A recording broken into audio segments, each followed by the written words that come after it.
2 நாளாக இன்ஸ்டாகிராமில் ரொம்ப வைரலாக ரொம்ப பேசப்பட்டு இருக்கிற ஒரு ரீல்னா அந்த பென்குயினோட ரீல் தான். Penguin standing alone at the centre and choosing a different path. So ஒரு ஹெர்ட் ஆஃப் பென்குயின்ஸ் வந்து பார்த்திங்கன்னா ஒரு காலனியாக வந்து அது போயிட்டு அது வந்து ஓஷனில் வந்து ஃபுட்டோ வாட்டரோ வந்து பார்த்திங்கன்னா அது சாப்பிட்டுட்டு இருக்கோம். அது ஐஸ் ரீஜன்ஸில் தான் வாழுன்ற நம்மளுக்கு தெரியும். பட் அந்த வீடியோவில் ஒரு குரூப் ஆஃப் பென்குயின்ஸ் போகும்போது அந்த ஒரு பென்குயின் மட்டும் ஏதோ ஒன்று யோசிச்சு தனியாக வந்து போனோம் அப்படின்னு சொல்லிட்டு அது ஒரே இடத்துல நின்று அப்படியே ஒரு மாதிரி நின்றுட்டு அதுக்கப்புறம் ஒரு திங்க் என்ன மைண்டில் பண்ணுச்சுன்னு தெரியல. பட் பட்டுன்னு வந்து பார்த்தீங்கன்னா டுவர்ட்ஸ் மவுண்டன்ஸ் நடக்க ஆரம்பிச்சிருச்சு. அந்த மவுண்டன்ஸ் வந்து பார்த்தீங்கன்னா இன்னும் 70 கிலோமீட்டர் இன்லேண்டில் வந்து இருக்குன்றது தான் பெரிய விஷயமே. பட் அதுக்கு அதெல்லாம் தெரியாது. அந்த மவுண்டன்ஸ்க்கு நோக்கி போகணும்னு நினச்சது போக ஆரம்பிச்சது அந்த ஹேர்டை தனியாக விட்டுட்டு.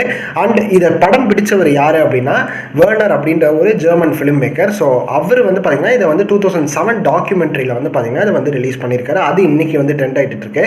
பட் இதுலேருந்து நிறைய பேர் என்ன சொல்கிறாங்கன்னா அது வந்து டிப்ரெஷனில் இருக்குது, லவ் ஃபெயிலியரில் இருக்குது, அப்படி இப்படின்னு சில பேர் சொன்னாலும் அது வந்து ஒரு இண்டிபெண்டன்ட் ஃப்ரீடம் நோக்கி போகுது அப்படின்றத நிறைய பேர் சொல்கிறாங்க. ஏன்னா அன்சர்டனிட்டி ஆஃப் லைஃப் அப்படின்றது ஒவ்வொரு வாழ்க்கையில் எல்லாருக்குமே இருக்கிறது தான். ஏன்னா மவுண்டன்ஸை நோக்கி ஒரு பெண்குயின் நடக்கும் போது அதுக்கு வந்து கண்டிப்பாக தண்ணி கிடைக்காது, கண்டிப்பாக ஃபுட்டும் கிடைக்காது, எப்படியோ ஒரு நாள் இறந்து தான் போகுது. பட் அது என்ன செய்யணும்னு நினைக்குதோ அதை செய்யுதில்ல, அதுக்காக தான் வந்து அது உயிர் வாழுது அப்படின்ற மாதிரி வந்து பார்த்திங்கன்னா பயங்கரமாக வந்து ஒரு மெசேஜை நம்ம கற்றுக்க முடியும். அண்ட் மோர் ஓவர் வந்து பார்த்திங்கன்னா ரிஸ்க் தான் லைஃப் அப்படின்னு நம்ம நினச்சோம்னா மூச்சு வந்து உள்ளே இழுக்கிறோம், எப்போ வேணால் வெளில விடாமல் போகலாம். ஸோ அதுவும் ஒரு ரிஸ்க் தான். ஸோ என்றைக்குமே நம்ம என்ன நினைக்கிறோமோ அதை கண்டிப்பாக நீங்கள் செஞ்சு முடிக்கிறதுக்கு உங்களால் முடியும். அதனால தான் நீங்கள் நினைக்கிறீங்க.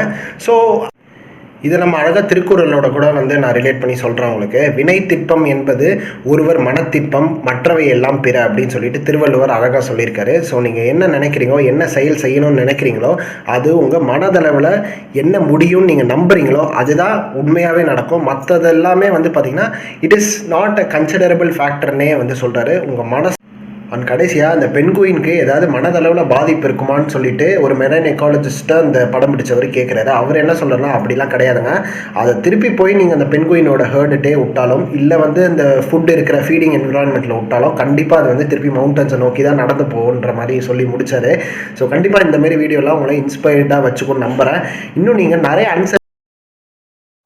நீங்கள் நிறையா விஷயங்களை கற்றுக்கிட்டு இன்னும் நிறையா இடத்துக்கு நீங்கள் மூவ் ஆன் ஆகணுன்றதோட பெஸ்ட் விஷஸோட அந்த வீடியோ நான் முடிச்சுக்கிறேன். நீங்கள் இண்டிபெண்ட்டாக இன்னும் சூப்பராக இருப்பீங்கன்றதுல எந்த ஒரு டவுட்டும் வேணாம். இந்த